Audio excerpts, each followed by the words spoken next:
समाज में एक प्रश्न आज सब जगह उभर करके आ रहा है, चाहे वो घर में हो, परिवार में हो, शिक्षण संस्थान में हो, ऑफिस कार्यालय में हो या और कोई जगह हो। जहाँ जाओ वहीं एक ही प्रश्न आता है।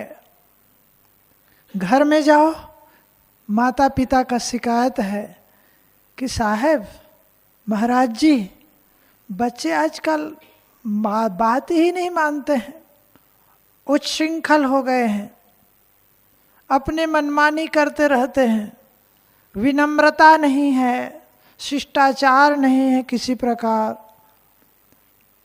यही बात जब हम स्कूल में जाते हैं, कॉलेज में जाते हैं, तो शिक्षक और प्रोफेसर लोगों का है। वे कहते हैं ना आज के जूनियर शिक्षक या विद्यार्थी कोई बात ही मानने को तैयार नहीं है, सब नैतिकता ही खोते चले जा रहे हैं।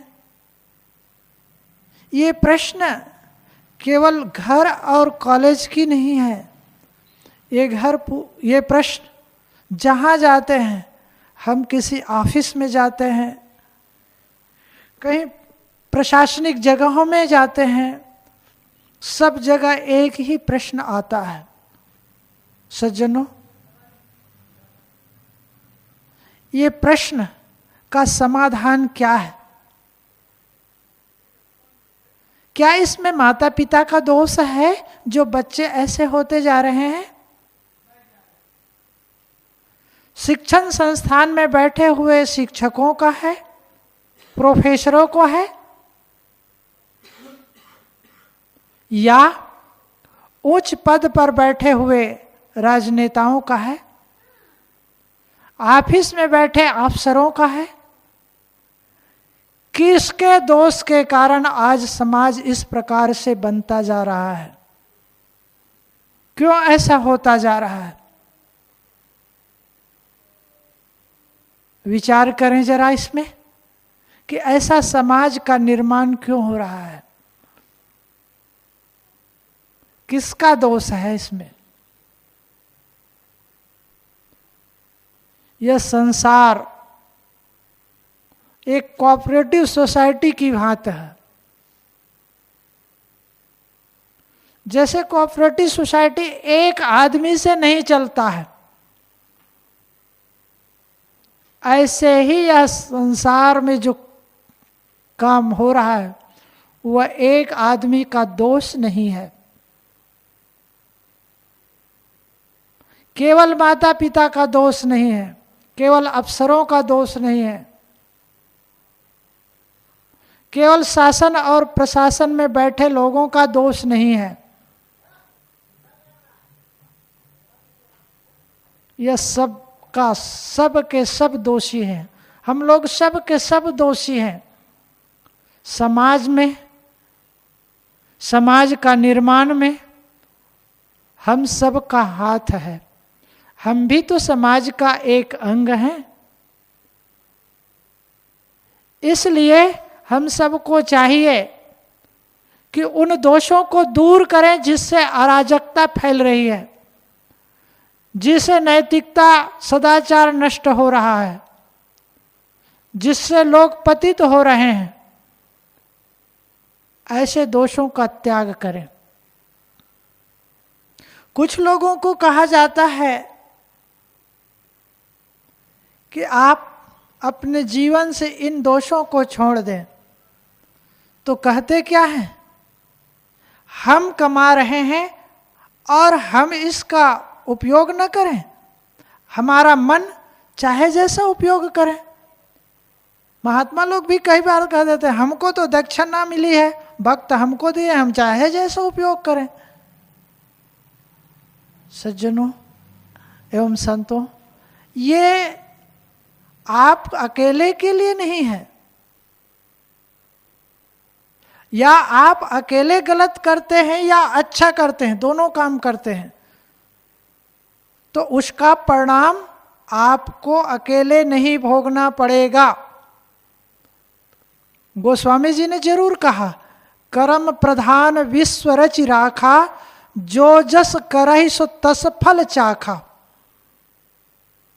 जो जैसे करता है उसका परिणाम उसे ही मिलता है। कुछ हद तक ठीक है, कुछ हद तक, लेकिन पूरा का पूरा नहीं ठीक है। जैसे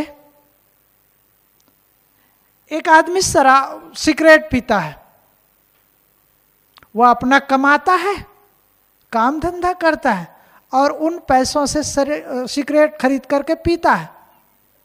वो कहे कि मैं कमा रहा हूं और मैं अपने पैसे से खरीद करके पी रहा हूं, आपको क्या कर लेना देना है? आप कुछ नहीं कह सकते। लेकिन जरा विचार करें, क्या उसका परिणाम उसे ही भोगना पड़ेगा? निश्चित है, प्रत्यक्ष रूप से तो उसको भोगना ही पड़ेगा। सिगरेट पीता है, उसका कलेजा जलता है, उसको बीमारी लगती है, तो उसको तो भोगना ही भोगना पड़ेगा। लेकिन साथ के लोगों को भी भोगना पड़ता है। मान लीजिए यहीं पर बैठे हैं, एक आदमी यहीं पर सिगरेट निकाल करके पीने लग जाए, तो उसका जो धुआं है, क्या वही अकेले पी जाएगा? फिर उगलेगा तो समाज को नहीं मिलेगा, समाज को भी मिलेगा और उसका परिणाम समाज को भी भोगना पड़ेगा। और भी उदाहरण ले, जैसे एक आदमी शराब पीता है, वो कहे कि मैं शराब पीता हूं जी, और शराब पी करके मैं कुछ भी करूं, उसका परिणाम तो मुझे ही भोगना पड़ेगा, और मैं पैसा कमाता हूं इसलिए समाज कुछ नहीं कह सकता। शराब पीऊं या दूध पीऊं, लस्सी पीऊं या और कुछ पीऊं, मुझे कुछ कोई कह नहीं सकता, क्योंकि मैं काम करता हूं, मैंने पसीना बहा करके पैसा इकट्ठा किया है और मैं कहीं भी खर्च करूं, उसका परिणाम तो मुझे भोगना पड़ेगा। लेकिन ऐसा कुछ नहीं है। मान लीजिए वह शराब पीता है, शराब पीता है तो निश्चित है वह उनका शरीर दुखदायी बनता चला जाता है, कष्टमय होता चला जाता है, रोगों का घर बनता चला जाता है, कलेजा जलता है। कदाचित खुदा न खास्ता उसका शरीर छूट गया, कैंसर हो गया और कोई बीमारी हो गई उनको, शराबी को। अब उसका परिणाम क्या उन्हें ही भोगना पड़ा? शरीर छूट गया, लेकिन उनके बाल बच्चों पर उनका प्रभाव नहीं पड़ा। वो जो कमा करके आर्थिक धन जो लाता था, अब बाल बच्चों में छोटे बच्चे हैं तो वह धन तो उन्हें प्राप्त नहीं होगा ना, वह तो असहाय हो जाएगा। घर में आर्थिक तंगी बढ़ेगी तो केवल परिवार तक ही नहीं है, वह शराब पी करके आदमी आता है, आस पड़ोस में गाली गलौज करता है, कपड़ा फाड़ता है, नंगे नाचता है, कितने लोगों का नींद हराम करता है, तो क्या उसका परिणाम समाज को नहीं पड़ रहा है? तो मैं कह रहा था कि यह संसार एक कोऑपरेटिव सोसाइटी की भांति है। आप गलत कर्म करें या अच्छा कर्म करें, परिणाम समाज के साथ भी जुड़ता है। आखिर कोई भी कर्म करें, क्या आप अपने घर में के अंदर एक कमरा में बंद करके करेंगे या समाज में, देश में, राष्ट्र में रह करके ही करेंगे? कहीं कुछ भी गलत काम करेंगे तो उसका परिणाम समाज को भी भोगना पड़ता है। ठीक इसी प्रकार यदि आप कोई अच्छा काम करते हैं, नैतिकता सदाचार का काम करते हैं, अच्छा जीवन जी रहे हैं, कहीं सत्संग करवाते हैं, तो क्या आप अपने लिए करवाते हैं, अकेले के लिए? और जो समाज में सुनता है उनको प्रभाव नहीं पड़ता है। आप अपना अच्छा जीवन जी रहे हैं तो इसकी सुगंधी क्या और लोग नहीं ले रहे हैं? आप अपने घर में फूल बो रहे हैं, गुलाब का फूल बो रहे हैं और अच्छे अच्छे केवड़ा और मोगरा आदि का फूल बोते हैं, तो घर के अकेले आदमी उसको सुगंधी लेता है और लोग भी लेते हैं। कहने का मेरा तात्पर्य ये कि आदमी जो कर्म करता है उसका भोग अकेले नहीं भोगता है, उसका प्रभाव समाज को भी पड़ता है। तो हमारा तो मूल प्रश्न था कि आज विद्यार्थियों में, घर में, ऑफिसों में, शिक्षण संस्थाओं में और विधानसभा भवन में, पार्लियामेंट में बैठे हुए लोगों का प्रश्न कैसे समाधान हो? कौन इसका जिम्मेदार है? सबसे पहले हम लेते हैं शासन और प्रशासन में बैठे लोगों को देखते हैं। शासन और प्रशासन में बैठे लोगों का बहुत बड़ा दोष है। आज पार्लियामेंट में जितने लोग बैठे हैं उतने लोग यदि एकदम साफ पाक हो जाए तो निश्चित है जनता अपने आप सुधर जाएगी। जो लोग नीति का निर्धारण करते हैं वे स्वयं अनीति का काम करते हैं। जो लोग न्याय देते हैं वे स्वयं अन्याय का काम करते हैं। आज जिसे हम न्यायाधीश कहते हैं, न्यायमूर्ति कहते हैं, वो स्वयं घूस ले रहे हैं। किसके भरोसा हम आशा करें समाज को सुधर जाएगा? जब ऊंचे पद पर बैठे हुए लोग स्वयं गलत करते जा रहे हैं या उनके इशारे से दूसरे लोग गलत काम कर रहे हैं, तो हम कैसे समझें कि आगे समाज का सुधार हो जाएगा? इसका दोषी ऊपर बैठे लोग ही दोषी हैं। यदि वे लोग सुधर जाएं तो नीचे वाले अपने आप सुधर जाएं। हमारे ऋषि कहते हैं महागता एन स पंथः। महापुरुष जिस रास्ते पर जाते, महापुरुष जिधर से चलते हैं, एन स पंथः, वही पीछे वालों के लिए रास्ता बन जाता है।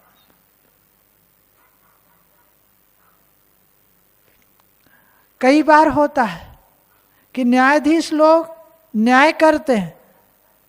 अब आजकल तो न्यायाधीश कहना ही नहीं चाहिए, कानूनधीश कहो। बस केवल कानून जानते हैं, न्याय नहीं करते हैं। घूस ले करके जो न्याय करते हैं वो न्यायाधीश नहीं है। जैसे हमारी सरकार अभी जो बदली है, कुली का नाम बदल दिया है, तो उसी प्रकार इनको भी बदल देना चाहिए। आज अब स्टेशन में कुली कुली नहीं चिल्लाएगा कोई, वहां कहते हैं साथी, सहयोगी, सहयोगी नाम दिया है। इसी प्रकार न्यायाधीश अब न्यायाधीश कहलाने योग्य नहीं है। पुलिस, राजनेता, ये सब के सब दोषी हैं। तो क्या शिक्षण संस्थान में जो लोग बैठे वे दोषी नहीं हैं? वे भी दोषी हैं। समय से विद्यालय नहीं जा रहे हैं, वेतन भरपूर ले रहे हैं, लेकिन पढ़ाई का क्वालिटी घट रही है। सरकारी संस्थानों में, सरकारी विद्यालयों में वेतन बहुत ज़्यादा है। आज जितने भी विद्यार्थी निकलते हैं, पहला प्रयास यही होता है कि मुझे सरकारी नौकरी मिले। जब नहीं मिल पाता है तब वह प्राइवेट तलाश करता है। क्यों? क्योंकि सरकारी में काम करना अधिक नहीं पड़ता है और वेतन बहुत ज़्यादा। तो कहने का तात्पर्य यह है कि दोषी एक आदमी नहीं है। जहां हम देखते हैं वहीं दोषी पाए जाते हैं। माता पिता क्या कम दोषी है? माता पिता बच्चों को आगे बढ़ाने में कम से कम नहीं तो 50% माता पिता का ही हाथ है।